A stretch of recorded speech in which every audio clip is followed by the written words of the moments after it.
విష్ణు గారిని అడుగుదాము. ఓకే విష్ణు గారు, హార్టీ వెల్కమ్ అండి. కొన్ని క్వశ్చన్స్ మిమ్మల్ని అడుగుదాం అనుకుంటున్నాం. మైక్ ఇచ్చేసారు అంటే నేను ఇంకా అడగాల్సిందే. ప్రసాద్ కూడా ఒకసారి మైక్ ఇవ్వరా? జస్ట్ ఒకవేళ ఆ మైక్ పని చేయకపోతే అది ఉంటుందని మిమ్మల్ని పట్టుకోమని చెప్పాను. అలాగే అక్క. ఓకే ప్రసాద్. విష్ణు గారు, ఒక పెద్ద సమస్య వచ్చింది. ఈ చిన్న పెద్ద సమస్యకి మీరు పరిష్కారం చెప్తారని ఆశిస్తున్నాము. ఒక పక్కన రాగమయూర్, ఇంకొక పక్కన విష్ణు, వీళ్ళిద్దరూ నిహారికని వెంటపడుతూ ఉన్నారు.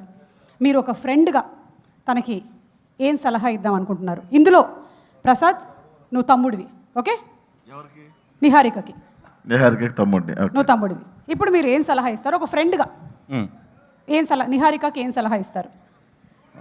మా అక్కకి మంచి సంబంధం చూడండి సార్. నీకు వాళ్ళిద్దరికంటే కూడా ఈయనైతే మంచి బావ అవుతాడు నీకు, అదైతే గ్యారంటీ. సో మా దర్శిని ఇచ్చి చేద్దాం అనుకుంటున్నారు. ఓ నా Ragamayur, Vishnu, I'm really sorry. ఒకవేళ కనుక విష్ణు గారు నెక్స్ట్ సినిమాలో మనం విష్ణు గారు ఒకవేళ నిహారికకి ఫ్రెండ్ అయితే ఇలాంటి సలహా ఇస్తారు. కానీ ఇప్పుడు మీరు ఫ్రెండ్ కాదు, మీరు నాన్న నిహారికకి. ఓకే అయితే ప్రసాద్ నువ్వు ఈసారి అన్నవి. ఎవరికి? నిహారికకి. అన్న తమ్ముడు తప్ప వేరే పాత్ర లేదా నాకు? వెయిట్ వస్తాయి, వెయిట్ చేయి. ఇప్పుడు మీరు ఏం సలహా ఇస్తారు నిహారికకి? అసలు చేయనండి, వీళ్ళు ఎవరికి చేయని బ్యాచ్లో కాదు. అది అది ఓకే, కానీ నాకు విష్ణు గారు ఇప్పుడు నాన్న అయ్యారు. నాన్న చెల్లికి మంచి సంబంధం చూడండి నాన్న. చెల్లికి ఏదోలా అయిపోతుందిలే, నీ గురించి నాకు భయం. నాకు పెళ్ళొద్దు నాన్న, మీ ఆస్తికి వారసుని నేను. సరే, అదే భయం నాన్నకి. ఓకే, ఇది నాన్న అయితే మీరు అసలు వద్దని చెప్పేస్తారు కదా నిహారిక, అర్థమైంది కదా? నాన్న అయితే వద్దని చెప్పేస్తారు. కానీ ఇప్పుడు శ్రీ విష్ణు గారు, మీరు నిహారికకి lover and you are the brother ఈసారి ప్రసాద్, ఓకే? ఇప్పుడు మీరు ఏం సలహా ఇస్తారు నిహారికకి? లవర్ అయ్యుండా? మీరు లవర్ అయ్యి ఉండి అయినా సరే వీళ్ళిద్దరు వెంట పడుతున్నారు. విష్ణు చూడండి ఎలా చూస్తున్నాడు, ఓకే? అటు చూడండి రాగమయూర్ ఎలా కూర్చున్నాడు. ఇప్పుడు నేను బ్రదర్ కదా. నువ్వు బ్రదర్. వద్దు బాబు గారు, వేస్ట్ అండి. మీరు మా అక్కను చేసుకున్నా కూడా ఇన్స్టాగ్రామ్ రీల్స్ చేసుకుంటుంది, మిమ్మల్ని పట్టించుకోదు, టైం పోక ఎందుకు? మీరు లవర్ నిహారికకి. ఇంకా చెడగొట్టేసాడు కదా బామ్మద్ది ఇక్కడ, కాబట్టి మీరు చేసుకోను. Oh I'm very sorry Niharika, if is a lover it's impossible. Last and final Shri Vishnu garu, మీరు తనకి హస్బెండ్, నువ్వు బామ్మర్ది ఆయనకి, అంటే ఈవిడికి బ్రదర్ నువ్వు.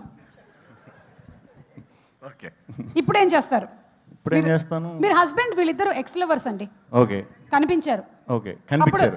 మళ్ళీ మీకు తెలిసింది. ఇప్పుడు నేను బ్రదర్ని కదా. అవును బావగారు, మీకు డ్రమ్మే, కుక్కరే, డ్రమ్మే, సెల్ఫీ స్టిక్కే, బ్లూ డ్రమ్. అంటే చాలా బాధపడతానండి. వాళ్ళిద్దరు ఎక్స్లవర్లు అయితే వెళ్ళి ఫస్ట్ అద్దంలో చూసుకుంటా కాసేపు నేను, ఏంటి ఇంత ఇంత చీప్ టేస్టా లేకపోతే ఏంటి అని బాధపడతా. ఇంకా తర్వాత ఇంకేం చేస్తాం, అయిపోయింది కాబట్టి అడ్జస్ట్ అయిపోతాం. సుమ గారు ఇష్టం వచ్చినట్టు మార్చేసుకుంటున్నారు క్యారెక్టర్స్. నన్ను ఎవరు అడగరా ఇక్కడ, నాకు ఎవరు వద్దు ప్లీజ్. I got that. మీకు ఎవరు కావాలి అనేది మనకి October 16th థియేటర్లో తెలుస్తుంది, అంతే కదా? అవును, మీ వంశం పేరేంటి? మీ కాస్ట్ వంశం సంథింగ్ ఏదో ఉంది కదా, ఏంటి? ఓ మా తుట్టె కులం. తుట్టె కులం. కంగ్రాచులేషన్స్. అందులో నుంచి ఎవరినో ఒకరిని పట్టుకొస్తాం. థ్యాంక్ యూ విష్ణు గారు. Thank you. జీవన్ది కూడా తొట్టెక్కులమే. Last and final question Shri Vishnu garu, ఒకవేళ నిహారిక లవర్ జీవన్ అయితే ప్రసాద్ ఇక్కడ నేనేంటి? నువ్వు ఈసారి ఫర్ అ చేంజ్ నువ్వు బావవి. ఎవరికి? శ్రీ విష్ణు గారికి. శ్రీ విష్ణు గారు అంతకి ఏంటి నిహారికకి? చెప్పండి. నాది ఏంటండి క్యారెక్టర్? కరెక్ట్, బాగా గుర్తు చేశారు. మీరు ఇతనికి బామ్మర్ది. ఓకే, జీవన్ మీ పక్కింట్లో ఉంటాడు, ఈవిడ మీ పక్కింటి ఆవిడ. మనం బామద్దులో అంటారు. బామద్దులు అయితే మనం అమృత వైన్స్కి వెళ్ళిపోతాం బాబా. మనకి ఇవన్నీ వేస్ట్. పక్కింట్లో ఏం చేస్తున్నారు మనకి, మనం వైన్స్కి వెళ్ళిపోదాం. ఆ 2x స్పీడ్లో మీరు డైలాగులు చెప్తారు కదా, అవి ప్రాక్టీస్ చేసుకుందాం. ఎందుకు వచ్చిన మనకి ఇవన్నీ? కరెక్టే, అదే అదే అదే చేస్తాం. మీరిద్దరు, మీకు ఒకటి అర్థమవుతుందా? జీవన్ అక్కడ ఆశగా ఎదురు చూస్తున్నాడు. మేము ఇంట్లో ఉన్న కూడా తలుపులు గట్టిగా వేసుకొని జీవన కుదరపులు చేస్తాడు. ఓకే థ్యాంక్ యూ అండి థ్యాంక్ యూ ఇదంతా just for fun Niharika you can get married to whom ever you want to yeah congratulations okay finally Vishnu గారు ఒక్కసారి ఆ సాంగ్ లాంచ్ సాంగ్ లాంచ్ ఆ సాంగ్ లాంచ్ ఆ సాంగ్ కాదు అదొక సాంగ్ ఉంది ఉండండి చెప్తా ఏం సాంగ్ అది నల్లకోడి నల్లకోడి